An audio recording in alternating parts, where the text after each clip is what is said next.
예, 오늘의 주제는 부활입니다. 저번 주에 이제 소망이었거든요. 우리의 궁극적인 소망은 부활에 있다라고 말씀을 드렸었어요. 그래서 이제 오늘은 부활에 대해서 조금 올바르게 배워보도록 합시다. 부활이라고 하면 영어에서 이제 resurrection이라는 실제적인 명사형 단어가 있죠. 그래서 이게 부활인데 이게 이제 신약의 핵심 교리 중에 하나예요. 그러니까 부활이 무엇인지는 분명히 우리가 알고 있어야 되겠죠. resurrection이라고 하는 이 말 자체는 그래서 구약엔 나오지 않아요. 신약에만 나온단 말이죠.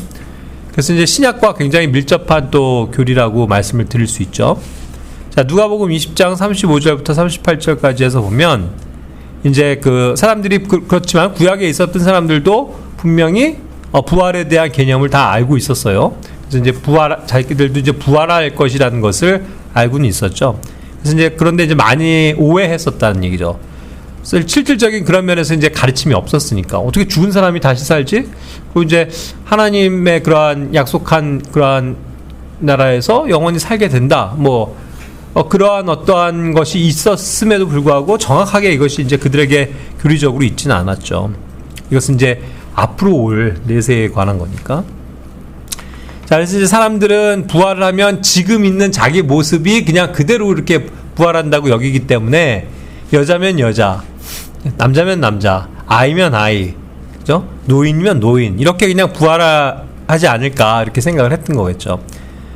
그래서 이제 그러한 어떠한 부활해서 그럼 또 다시 어떻게 결혼을 해서 생활을 합니까? 이러한 이제 오해도 하게 되는 거죠. 그랬을 때 이제 주님이 가르쳐 주신 거는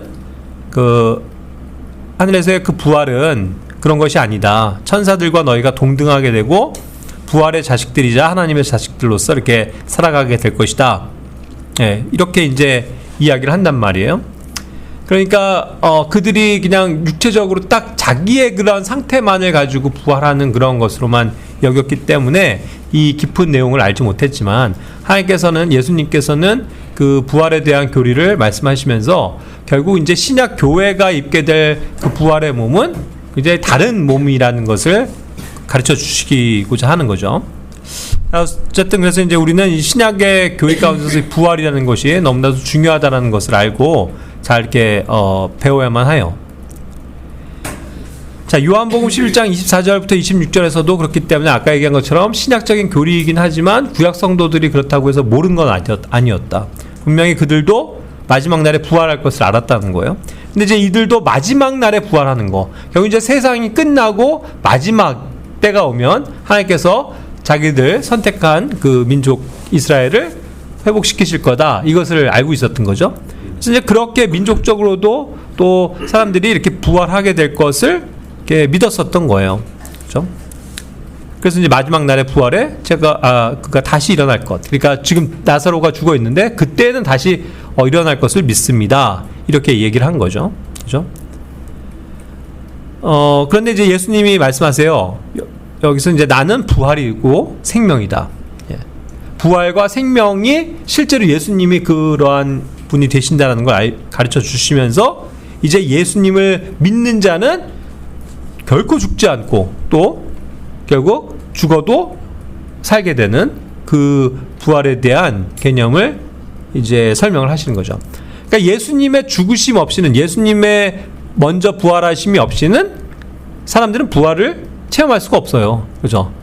그리고 그것을 이해할 수도 없단 말이죠. 그런데 이제 예수님이 이제 오셔서 부활과 생명이 되어 주시기 때문에 그분의 이제 능력으로 실제로 살아나시고 또 그것을 사람들에게 이제 보이시게 되는 거죠. 그래서 이제 그 부활이라는 것이 좀 더 구체화돼서 이제 나타난 것이죠. 자, 그래서 이 부활은, 예수님의 부활이 굉장히 중요한 거죠. 실제로 이것이 첫 번째 부활이니까. 물론 구약 시대에도 이렇게 죽었다가 살아난 사람들이 있잖아요. 간혹. 그렇죠? 그런데 그것은 그냥 잠시 죽었다가 또 하나님께서 다시 생명을 불어넣으셔서 잠시 또 살아났을 뿐이지 또 다시 어떻게 돼요? 결과적으로는 죽죠. 그래서 모든 사람이 다 죽는단 말이에요. 그런데 이제 영원히 죽지 않고 불멸하는 그러한 몸으로서 부활하시는 유일한 분이 예수 그리스도인 거죠. 왜냐면 이제 그분이 하나님이시니까. 하나님의 권능만이, 하나님의 능력만이 불멸하는 존재로서 죽음과 상관없는 존재가 되는 거죠. 예, 그러니까 실제로 부활하실 수 있는 거죠. 그래서 그것을 실제로 구약에서도 많이 예언을 했단 말이에요. 그러니까 사도행전 2장 30절 31절에서도 그 예전에 있었던 그런 예언자들의 그러한 예언에 대해서 이야기를 한 거예요. 그래서 앞으로 오실 그 그리스도께서 죽으시지만 일으켜 세워주셔서 예, 부활하실 것에 대해서 이야기한 거죠. 그렇기 때문에 그가 죽어도 그의 혼이, 모든 사람은 죽으면 지옥에 가는 거죠. 그런데 그 지옥에 남겨두지 않고, 지옥에 버려지지 않고 부활하게 되는 거, 그죠? 썩지 않고 부활하게 되는 거, 그것을 이미 성경에서 예언했었단 말이죠. 그러니까 이미 구약에서도 그런 어떤 구체적인 부활에 대해서 증거를 한 거예요. 그리고 그것에 대한 어떤 실체가 예수님인 거죠. 그래서 예수님이 부활의 첫 열매들이 되시는 거예요. 그리고 이제 부활과 관련돼서는 뭐 오늘은 그건 다루진 않겠지만, 예수님이 부활하실 때는 1년의 무리들이 결국 함께 부활하는 거거든요. 그래서 그것이 이제 집합적으로 되어져 있기 때문에 우리가 성경에서 부활의 첫 열매들, the first fruits, 그죠? 이렇게 복수형으로 불리는 이유가 여기에 있는 겁니다. 예수님이 첫 부활의 열매로서 부활하실 때 같이 동시에 예수님과 함께 부활하게 된 그런 이제 구약의 성도들이 있는 것에 대해서 성경은 얘기하고 있기 때문이죠. 그래서 예수님이 당연히 하나님이시고 생명을 가지신 분이고 죽음과 상관없는 분이기 때문에 살아나신 건 당연한 건데, 그분 안에 있는 자들은, 예수님 안에 있는 자들은 예수님과 함께 부활하게 되는 것, 그것을 실체적으로 이 예수님의 그러한 죽으심과 부활의 그러한 사건 가운데 정확하게 묘사가 되어 있는 거죠. 자, 그런 반면 그래서 구약시대로부터 이스라엘은 어쨌든 그들이 마지막 날에 부활할 것이라는 분명한 믿음과 소망이 있었어요. 그리고 그것에 대한 분명한 지식이 있었거든요. 그런데 이제 이것이 엇나가는 거죠. 그죠? 어떤 사람들이 이제 부활을 믿지 않는 거예요. 부활을 부정하는 거예요. 그러한 사람들 가운데서 이제 대표적인 사람들이 누구냐면 사두개인들이라고 불러요. 예. 이 사두개인들은 그 말라기서가 이제 끝나고 예수님이 오실 때까지 한 400여 년 가운데가 이제 그 중간사라고 우리가 보통 얘기를 하는 건데, 그때 생긴 종교인들이에요. 그때 이제 생긴 것이 이제 뭐 바리새인도 있고 사두개인도 있고 또 이제 그 무슨 파죠? 뭐 하나 있어요. SNF파. 예, 그런 게 있죠. 자, 그렇게 해서 그런 이제 종교적인 그러한 율법주의자들이 생겨나긴 했는데, 그 중에서 이제 사두개인들은 뭐였냐면 종교적인 뭐 엄청난 그 열심은 있어요. 네? 열심은 있는데 문제는 뭐냐면 이렇게 부활과 영과 천사와 이런 어떤 존재들에 대해서 부정을 하는 그런 사람들이었다는 거죠. 그러니까 그 말은 뭐냐면 아주 철저하게 이 현세 중심이라는 거예요. 예. 현실에서 나타나는 보여지는 현상만을 이야기하고 그 물질 세계에서만 뭔가 잘 살고 복을 받고자 하는 거, 그런 것들이 이제 사두개인들이었다는 거죠. 그래서 이제 종교적인 열심은 있었지만 그런 내세에 있게 될 부활, 그런 것이 소망이 없다 보니까 이들은 자동적으로 자연히 현세 중심일 수밖에 없고, 그러다 보니까 이 땅에서 잘 먹고 잘 사는 것이 결국은 목적이 된다고 하니까 어때요? 그 당시 그 지역을 다스리고 있는 로마에 불붙어가지고 로마에 아첨하고 또 로마의 어떤 권력에 붙어서 함께 살아가는, 그러면서 이제 어떠한 그 종교 지도자로서 정치 권력을 가진 자들로서 살아가는 그러한 사람들이었다는 거죠. 그래서 마태복음 22장 23절에 부활이 전혀 없다고 말하는 사두개파 사람들이 그분께 왔다, 이렇게 얘기를 하잖아요. 그래서 부활에 대해서 자꾸 예수님에 대해서도 시비를 거는 사람들 중에 대다수가 사두개인들이었어요. 그죠? 그런데 반면 이제 똑같은 종교적인 열심이 있어도 바리새인들 있죠. 바리새인들은 부활도 믿고 또 영도 믿고 천사도 믿었어요. 예. 그러니까 사두개인보다는 낫죠, 바리새인이. 그죠? 그러니까 바리새인은 그나마 그런 거라도 믿기라도 하는데 사두개인들은 아예 그거 자체를 믿지를 않으니 그냥 현실 중심의 삶을 살아간다는 거죠. 그렇게 따지면 오늘날에 그렇게 현실만을 그냥 앞세워서 살아가는 그런 종교인들이 많죠. 그런 기독교인들, 무늬만 그냥 기독교인인 사람들이 굉장히 많단 말이에요. 그 사람들은 어때요? 정말 부활을 믿고 받아들이고 그 부활의 소망을 가지고 살아가기보다는 그냥 이 현실에 맞춰서 현실에서 잘 먹고 잘 사는 것이 이제 목표가 되어 있는 사람들이 많잖아요. 그죠? 그러니까 이제 그러한 사람들에게도 빗댈 수 있는 것 같아요. 오늘날 이건 심각해요, 여러분. 오늘날 이제 종교인들 그 교계를 보면은 실제로 이제 그 목사라고 하는 사람들 가운데서도요, 부활을 안 믿는 사람들도 되게 많아요. 부활이 없다고 여기는 사람들이 많다니까요. 그런 종교인들이 너무 많아요. 그래서 이것이 굉장히 심각하다는 말이에요. 부활이 없다라고 생각하는 거. 우리에게 부활이 없으면 어때요? 우린 소망이 있는 사람들이 아니에요. 그러니까 보세요. 부활이 없다라고 생각하는 사람은 앞으로의 소망이 없는 거예요. 죽으면 끝인데요, 뭐. 그러니까 자동 어떻게 되겠어요? 현실에서 잘 살아야죠. 그죠? 현실에서 잘 살아야 될 거 아니에요. 그런 이제 주의로 가게 된다는 거죠. 자, 이 생명의 부활과 영벌의 부활이라고 얘기하는 이제 부활의 두 종류를 얘기해 봅시다. 자, 그래서 이제 부활에 있어서 두 개로 이렇게 나눠요, 성경은. 첫 번째 요한복음 5장 29절에서 선택한 그 개념 단어는 생명의 부활과 영벌의 부활이 있다는 거예요. 자, 예수님이 말씀하시죠. 그리하면 그들이 밖으로 나오리니 선을 행한 자들은 생명의 부활에 이르고 악을 행한 자들은 영벌의 심판의 부활에 이르리라. 영벌의 부활, 생명의 부활, 이 두 종류가 있다고요.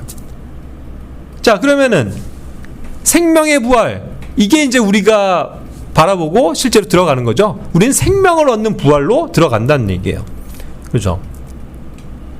그래서 여기에서는 이제 선을 행하는 자들이라고 그러죠. 그래서 여기서 말하는 개념을 잘 이해하셔야 돼요. 착하게 산 사람들이 생명의 부활을 얻는다, 이게 아니고, 여기서는 지금 예수님은 유대인들을 대상으로 해서 이 땅에 오셔서 사역을 하시는 거잖아요. 그래서 그 유대인들이 그리스도를 인정하고 하나님의 백성으로서 회복되어져서 하나님이 말씀하신 그 선한 말씀들을 지키고 살아야 되는 거잖아요, 원래. 그죠? 그 목적을 위해서 오셨단 말이에요, 1차적으로. 그랬을 때 그것을 예수님을 믿고 선을 행하는 그런 사람들은 결국 어디로 간다는 거예요? 죽어도 생명을 얻는 생명의 부활로 가게 된다는 거예요. 그런데 또 한 종류, 그것을 믿지 않고 하나님을 거부하고 끝까지 주님을 받아들이지 않은 자들은 어떻게 되는 거예요? 그걸 악을 행하는 자들이라고 표현하는 거죠.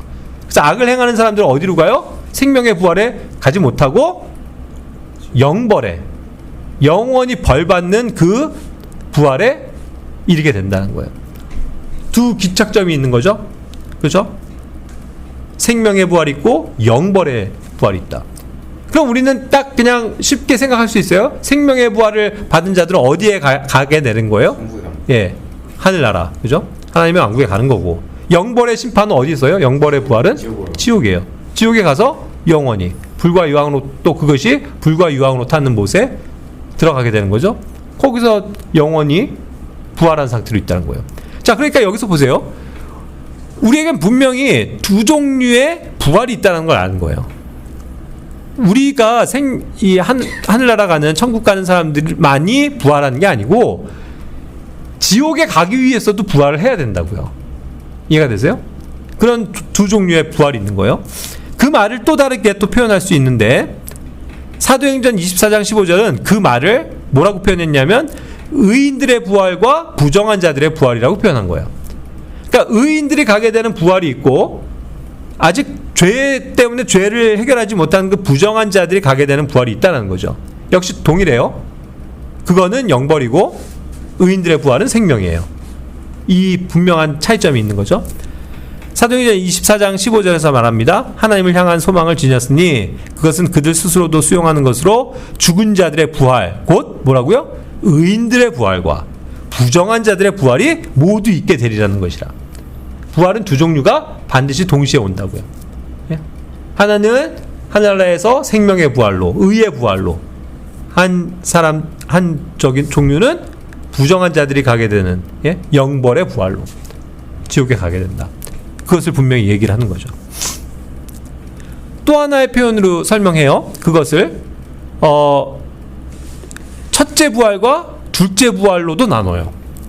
요한계시록 20장 5절에서 또 6절에서 보면 이제 천년왕국이 나오는데, 천년왕국이 이제 끝나게 될 때의 현상을 얘기를 하는 거예요. 자, 그때에 이제 그때까지 살지 못하게 되는 죽은 자들이 이미 있었는데 그들이 살지 못하게 되는데, 일단은 그 전에 천년왕국이 시작될 때 모든 사람들은 아까 의인들의 부활에 속한 사람들은, 생명의 부활에 속한 사람들은 다 부활해서 영원히 생명을 누리고 천국을 누리고, 그죠? 하나님의 왕국에서, 하나님의 또 하늘의 왕국에서 살게 되는 거죠. 그렇게 해서 그들은 부활에 이미 참여해 있어요. 그래서 순서적으로 그들은 첫째 부활에 해당이 되는 거예요. 다시 얘기할게요. 첫째 부활과 둘째 부활이라는 건 이제 순서적인 거예요. 아까 그것을 나눠놨을 때 순서적으로 첫 번째 부활이 좋은 거예요, 나쁜 거예요? 첫째 부활이 좋은 거죠. 그렇죠, 좋은 거죠. 첫째 부활이 의인들이 가게 되는, 우리가 받게 되는 부활인 거예요. 그게 순서적이라고요. 그래서 우리는 최소한 뭐 죽었다는 성도들도, 신약 속의 성도들도, 예? 어떻게 되는 거예요? 다 예수님의 그 다시 오심과 함께, 휴거와 함께 다 살아나는 거죠. 그리고 그 남겨진 7년 동안 환난을 당했었던, 죽임을 당했었던 그러한 의인들도 함께 7년이 끝나면 부활하는 거죠, 다. 그죠? 죽었다 하더라도. 그렇게 해서 의인들의 부활은 천년왕국이 시작될 때는 이미 다 부활해 있다고요. 모든 종류의 사람들은. 그렇게 해서 그 첫 번째 부활을 누리고 있어요. 그래서 영원한 어떠한 생명의 가운데 들어가서 살게 되는 그런 축복을 누리고 있는 거죠. 그런데 그때 동안, 천년 동안, 예? 물론 이제 그 지구상에, 그 땅에 여전히 살고 있는 사람들은 있지만, 그렇게 해서 모두가 다 죽었을 거 아니에요, 인류의 역사가. 그랬을 때 그들은 다 어디에 가 있어요? 믿지 않은 사람들은 지옥에 가 있잖아요. 그들은 부활한 상태가 아니고 계속 죽어 있는 상태로 불 구덩이에서 고통을 받고 있는 거죠. 그렇죠? 그런데 뭐냐면 이 천년이 끝나게 될 때, 예? 이제 무슨 일이 생겨요? 무슨 심판이 기다리고 있어요? 천년 왕국이 끝날 때 마지막에 있는 최후의 심판이 뭐예요? 그게, 예, 그게 하나님에 의한 크고 흰 왕자, 흰 보좌의 백보자 심판이라고 그러죠. 그 심판이 나온다고요. 자, 그 심판은 우리 이미 첫째 부활한 사람들은 다 이미 누리고 있고, 생명을 누리고 있고, 악한 자들, 아까 얘기한 부정한 자들, 생명을 얻지 못한 자들, 그죠? 그들이 다 지옥에 있는 가운데서도 부활을 하게 된다는 거예요. 부활을 해요. 뭐 때문에? 하나님의 그 의로운 심판을 받기 위해서. 그래서 하나하나 불려 나오는 거예요. 그래서 그들에게 정확하게 그 하나님이 펴놓으신 생명책에 그들의 이름이 없다라는 사실을 확인하고, 그들의 죄에 대해서 낱낱이 확인하시고 물으시고 땅땅 정죄하시고 어떻게 하는 거예요? 이제는 불과 유황으로 타는 그 호수가 있게 되는 거거든요. 거기에 그 지옥과 사망과 모든 것이 이제 삼켜져 버리는 거잖아요. 그때 거기에 이제 들어가게 되는 거죠. 그래서 그 영원하게 심판을 받는 거예요. 그러니까 이들은 순서적으로, 그렇기 때문에 둘째 사망에 들어가는 둘째 부활에 해당되는 거죠. 이해가 되세요? 그러니까 우리는 둘째 사망과는 상관이 있는 사람들이 아니에요. 둘째 부활과 상관이 있는 사람들이 아니에요. 우리는 오로지 첫 번째 부활에 속한 사람들이에요. 그래서 그리스도께 속한 부활의 첫 열매들로서 이미 생명을 누리고 있을 거라고요. 그죠? 그런데 나중에 이제 그 천년이 끝난 후에는 영원으로 들어가는 그 시점에 하나님께서 그 모든 믿지 않은 지옥에 있는 불신자들을 다 끄집어내실 거다. 부활시키실 거다. 그렇게 해서 다시 한번 정죄하시고 영원토록, 예, 불못에 가 있게 하는 두 번째 사망이 처해지게 된다는 거죠. 근데 그거는 한번 죽는 걸로 끝나는 그런 사망이 아니고 영원히 그 고통을 당하는 사망이에요. 영원히 심판을 당하는 영벌의 장소죠. 그렇죠? 그걸로 부활한단 말이에요. 그러니까 얼마나 끔찍해요, 그들은. 그죠? 우리는, 예? 영원한, 하나님과 함께 영원한 생명을 누리고 있는데. 그렇죠? 그런 것에 대해서 성경은 얘기하고 있다는 거죠. 자, 그러니까 이제 또 그런 것들을 우리는 소망해야 되겠죠. 이제 우리가 이제 언젠간 부활하게 된다. 이미 죽은 성도들도 하늘나라에서 우리가 다 만나게 된다. 그죠? 자, 그런데 이제 우리가 입게 될 그 신약 교회입니다. 신약 교회가 입게 될 부활의 모습은 어떤 거냐는 거죠. 로마서 6장 5절에선 이는 우리가 그분의 죽음과 같은 모습으로 함께 심겼다면 우리가 또한 그분의 부활과 같은 모습으로 될 것이기 때문이라. 자, 여기서 같은 게 나와요. 지금 누구에 대해서 얘기해요? 예수님에 대해서요. 그죠? 예수님의 죽음과 같은 모습으로 함께 심겼다면, 예수님과 함께 우리가 죽었다면, 우리가 배웠죠? 우리가 그리스도 안에서 그리스도와 함께 죽은 거잖아요. 그죠? 그런 사람들은 이제 그분의 부활과 같이 같은 모습으로 부활하게 될 것을 가르쳐 주는 거죠. 부활한단 말이에요. 그런데 어떠한 모습으로? 그분의 부활의 모습으로. 이게 놀라운 거죠. 우리가 받게 되는 그러한 부활은 엄청난 거예요. 엄청난 영광인 거예요. 예수님이 부활하셨을 때 어땠어요? 막 빛이 나시면서, 그죠? 갑자기 촥 나타나시고 또 갑자기 촥 사라지시고, 그죠? 시공을 초월하는 그런 영적인 몸으로, 영광을 입으신 몸으로 나타나셨잖아요. 그러한 모습으로 우리가 부활하게 될 것이다. 그거죠. 그러니까 아까 얘기한 거죠. 아까 그 많은 사람들이 오해했었던 것이 이 그냥 늙어가는 이 육신을 가지고 다시 부활하는 것도 아니고, 네? 여자의 모습으로 부활하는 것도 아니고, 어린아이의, 노인의 그런 모습으로 부활하는 것도 아니고, 오직 무슨 모습이라고요? 예수 그리스도의 모습으로 변화될 것이다. 그거죠. 그러니까 이게 놀라운 거예요. 자, 그래서 이제 그런 몸에 대해서 실질적으로 고린도전서 15장에서는 이야기를 하고 있는 거죠. 자, 보세요. 천상의 몸들이 있고 지상의 몸들이 있다는 거예요. 자, 지금 우리는 지상의 몸을 입고 있죠. 그렇죠? 여기 우주를 가실 수 있는 분 있어요? 못 가요. 그런데 실제로 저 우주 가운데도 활동하고 있는 천상의 몸들이 있죠. 그게 누구예요? 우리가 잘 아는. 그렇죠. 천사들도 그런 존재죠. 그러니까 그들과 우리의 몸이 다르다고요. 그렇죠. 우린 지상에 속한 몸들로서 이 지상에서 어떠한 한계와 제약을 당하게 돼 있죠. 그죠? 그런데 그 천상에 있는 것들의 영광은 또 다른 것이라는 거죠. 지상에 있는 것들의 영광은 또 다른 거라는 거예요. 그러면서 그것을 어떤 천체에 비유해서 해의 영광이 있고 달의 영광이 있고 별들의 영광이 있다. 그것이 다 다르다. 그렇죠? 어떤 다른 표현들을 하고 있잖아요. 근데 그 중에서도 해의 영광이 가장 뛰어난 것이겠죠. 그 다음에 달의 영광일 거고 별들의 영광일 거고 다르다는 거예요. 그렇죠? 그래서 죽은 자들의 부활 역시도 그러하다. 그렇게 얘기했죠. 그래서 우리가 지금은 본성적인 이 육신의 몸을 가지고 태어났고 살아가지만 이제는 그러한 천상에 속한 영적인 몸으로 일으켜질 것이다. 그래서 더 이상 이 본성적인 육신의 제약을 받지 않는 영적인 몸을 입게 될 것이다. 그런데 이제 우리가 구체적으로 더 나가선 그렇게 해서 천상에 속한 몸들이 된다고 하더라도 천사들의 몸이 있는 것처럼 우리는 또 천사처럼 똑같이 천사처럼 바뀌진 않을 거라고요. 우린 다시 누구요? 예수 그리스도의 몸으로. 그러니까 예수 그리스도의 몸이 가장 여기 세계에 비유한다면 해의 영광이겠어요? 달의 영광이겠어요? 별들의 영광이겠어요? 해의 영광일 것이라는 거예요. 의의 태양이신 주님. 그렇죠? 그러한 해의 영광과도 같은 몸을 실제로 우리가 입게 될 것이다 라고 이야기해주고 있는 것이니 이게 얼마나 놀라운 일이냐고요. 그죠? 이 몸은 병들고 쇠퇴해서 썩어서 없어지지만 그리스도의 몸은 영원하잖아요. 그 찬란한 영광을 입는 그러한 순간이 곧 오게 된다는 거죠. 이것은 그래서 썩어지는 것이 아니라는 거예요.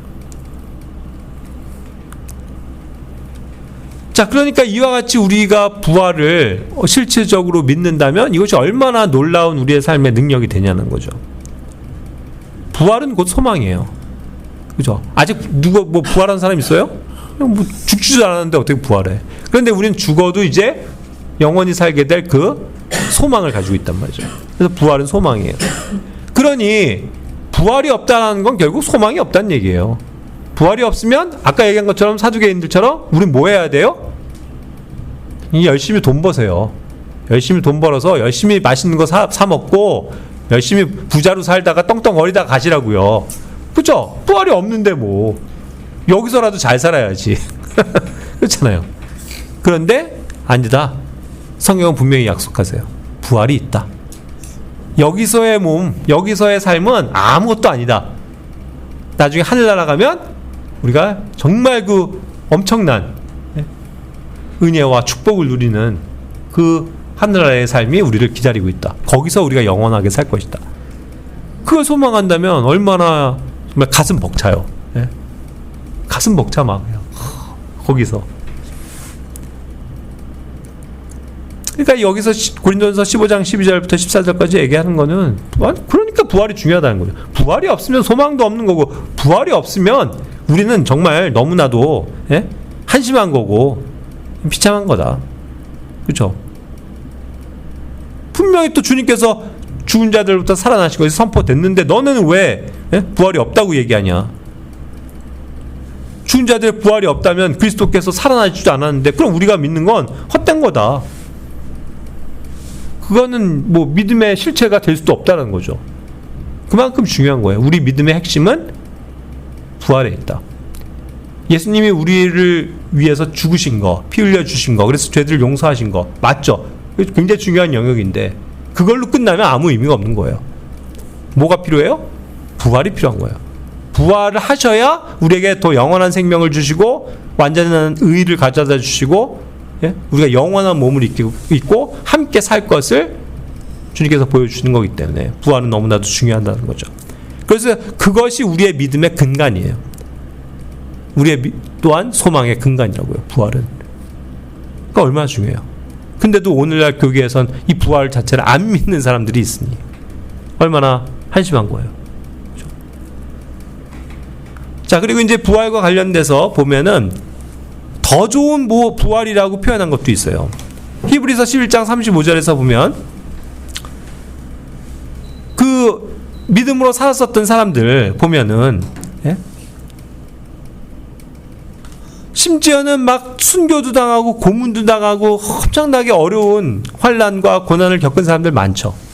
그렇죠?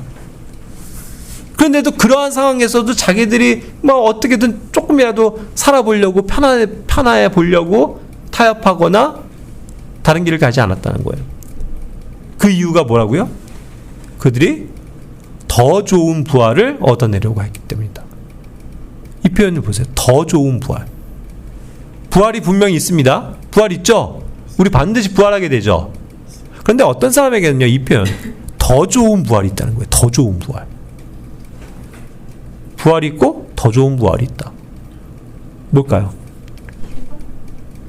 그렇죠. 그것도 뭐 엄청난 우리의 소망 가운데 있을 휴거의 사건도 더 좋은 부활이 되겠죠.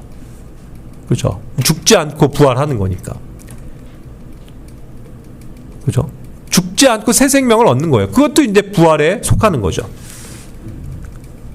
예를 들어서 스미르나 이제 서머난데 옛날에 스미르나 교회 죽기까지 순실한 것에 대해서 얘기했죠. 죽기까지. 그래서 그들이 생명의 왕관을 받게 될 것을 약속받았잖아요. 전 그런 생각이 들어요. 그들이 받을 부활은 더 좋은 부활이다. 그렇지 않아요? 우리가 예수님 뭐 믿고 그냥 아까 얘기한 것처럼 사두개인처럼 아유 뭐 부활이 언제 있어 뭐 휴거가 언제 있어 하면서 그냥 내 할 일이나 열심히 하고 살자 이렇게 해서 그냥 하다가 부활됐어요.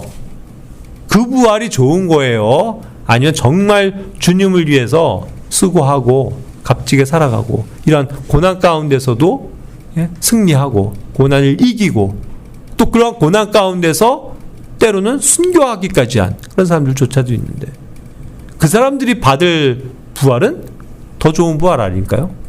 분명히 차등이 있을 거라는 생각이 들어요. 그렇지 않겠어요?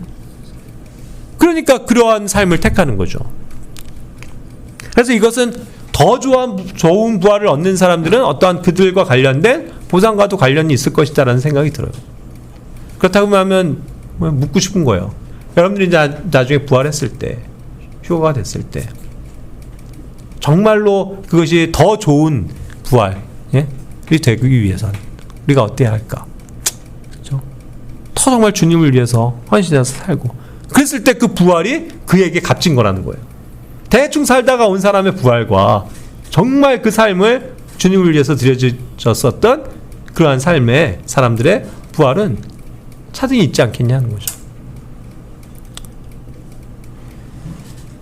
자, 부활은 그래서 우리의 궁극적인 소망이라는 것을 다시 한번 이야기해요. 베드로전서 1장 3절. 다 같이 한번 읽어볼까요? 하나님 곧 우리 주 예수 그리스도의 아버지께서 찬양받으시기를 바라노라.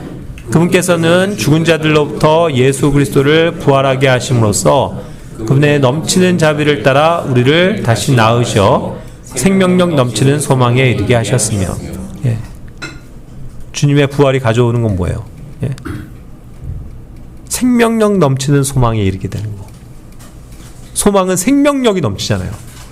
부활이니까 영원히 사는 거니까, 그죠? 그런 것을 우리에게 허락하신 주님을 우리가 찬양하지 않을 수가 없는 거죠. 부활을 찬양하고 정말 우리에게 그 영원한 소망이 있음을 찬양할 수밖에 없는 거죠. 안 그래요? 그래서 부활은 정말 우리의 궁극적인 소망인 것 같아요. 부활한다는 거. 그러니까 우리는 실제로 죽음을 두려워할 필요가 없어요. 솔직히. 죽음 정말 두려워할 필요가 없다니까요. 물론 죽음이라는 어떠한 그런 환경 속에서는 우리가 이게 뭔가 무서움이 있을 수도 있고 죽는다는 게 겁날 수도 있지만, 그죠? 그러나 죽음 자체를 뭐 두려워하고 막 내가 혹시라도 죽을까봐 병 걸릴까봐 건강을 해칠까봐 교통사고 날까봐 온갖 그런 염려 가운데서 살아가는 사람들이 굉장히 많단 말이에요. 그럴 필요가 없는 거예요. 그렇죠? 죽으면 어때요? 당장 죽어도 내가 하늘나라 가 있게 되는데 부활해 있는데 그러니까 우리가 얼마나 이 소망이 넘치는 사람들이냐는 거죠. 자, 마지막으로 그 부활의 그 모형을 이제 침례와 같다라고 이제 얘기를 하는 거죠. 베드로전서 3장 21절에서는 말씀하세요. 바로 침례가 지금도 예수 그리스도의 부활에 의하여 우리를 구원하는 동일한 모형이라. 이는 육체의 더러움을 제거해버리는 것이 아니라 다만 하나님을 향한 선한 양심의 응답이라 이렇게 얘기했거든요. 자, 우리는 여기 계신 분들은 일단 침례 다 받으셨죠? 침례는 뭐예요? 물로 받는 침례? 우리가 물속으로 꼬르륵 잠겨버리는 거죠. 그 이전에 원래 이제 성령님의 인치심을 받는 성령의 침례가 일어나는 거지만, 그 다음에 이제 그것을 우리의 믿음과 우리의 소망, 그리고 우리의 그런 것들을 이제 시인하는 것이 해서 침례를 받게 되잖아요. 그때 우리는 물속으로 가라앉아서 뭐가 되는 거예요? 죽는 거예요. 장사 지내는 거라고요. 그죠? 그래서 이제 죽었다라는 걸 완전히 알리는 거죠. 그런데 뭐예요? 물속에서 계속 있는 거 아니죠? 푹 하고 나온단 말이에요. 그래서 다시 숨을 쉬어요. 새로운 생명으로 탄생했다. 이거죠. 그래서 내가 다시 살았다라는 것을 이야기해 주는 거란 말이에요. 그래서 이 침례가 그 면에 있어 예수 그리스도의 부활에 의해서 우리를 구원하시는 그러한 어떠한 것에 대한 분명한 모형이 된다는 거죠. 그러면서 이제 이것이 가진 어떤 의미가 뭘까? 그 부활의 어떤 궁극적인 목적이 뭘까? 여기서도 얘기하잖아요. 육체의 더러움을 제거하는 게 아니라 하나님을 향한 선한 양심의 응답이라는 거잖아요. 우리에게 영원한 생명을 주시고 또 영원한 이제 부활을 가져다 주실 주님 앞에 우리가 항상 하나님을 향한 바른 양심을 가지고 선한 양심을 가지고 응답하며 살아가는 거. 그죠? 응답은 뭐예요? 반응한다는 얘기예요. 그죠? 주님이 콜링 하실 때, 네, 주님 하고 내가 주님 앞에 나아가는 거잖아요. 그런 선한 양심의 응답을 하면서 살아가는 것이 우리의 부활을 간직한 사람들의 궁극적인 모습이라는 거죠. 우리가 이제 육체가 부활하는 건 눈 깜짝할 새에 되는 거예요, 여러분. 지금 죽어도 죽자마자 부활하는 거고, 주님이 곧 우리를 데리러 오셔서 우리의 이름을 탁 부르셨을 때 우리는 벌써 부활한 몸을, 주님과 같은 몸을 입고 거기에 가 있게 된단 말이죠.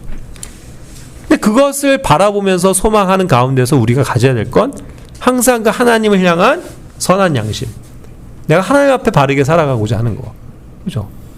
나를 이렇게 살게 하시고 생명을 주셨는데 그 주님께 정말 내가 뜻을 다하고 마음을 다하고 헌신해야지, 그죠? 그러한 양심의 태도로 가지고 살아가는 것이 얼마나 중요하겠어요. 그리고 그 부활의 어떠한 능력을 가지고 사는 자들은 힘이 있을 수밖에 없는 거죠. 그렇죠? 나에게 생명과 부활 되시는 주님 묵상하면서 찬양하고 기뻐하고 또 그 생명력 넘치는 그런 능력을 가지고 또 이 생명과 부활의 주님을 또 다른 사람들에게 어떻게 해야 되는 거예요? 알리는 거죠. 그런 일들을 계속 우리가 반복하면서 살아가는 거예요. 그럴 때 우리가 이 땅에서도 살고 있다라는, 지금 살고 있다라는 것이 행복한 거예요. 그렇지 않아요? 행복한 거예요. 우리가 저번 주에도 말씀을 통해서 수많은 그 행복의 조건들, 성경에서 얘기하는 행복의 조건들에 대해서 말씀하셨는데 정말 행복한 거 아니에요. 그렇죠? 우리가 영원한 생명을 가지고 있는데 또 영원토록 살기 위해서 이제 부활할 텐데 그 시간이 이제 가까이 오는데 나는 과연 어떻게 살아야 할까? 그죠? 그것을 더 묵상해 봐야 돼요. 그렇지 않아요? 우리에게 다 뭐 여기 모든 사람이 다 부활에 참여하는 자들로서 있는데요. 뭐 그건 똑같잖아요.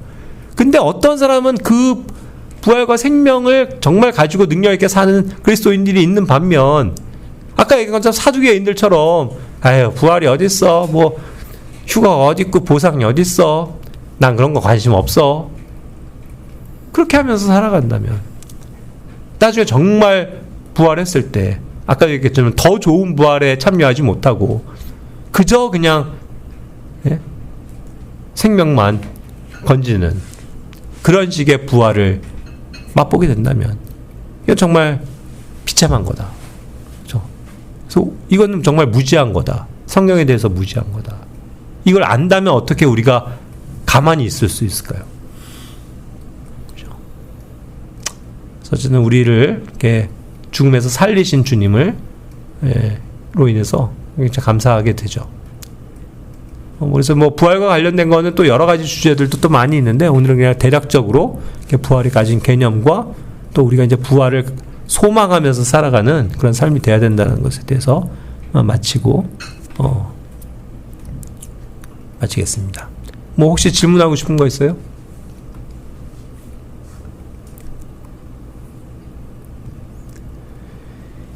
예, 없으면은 기도하고 마칠게요.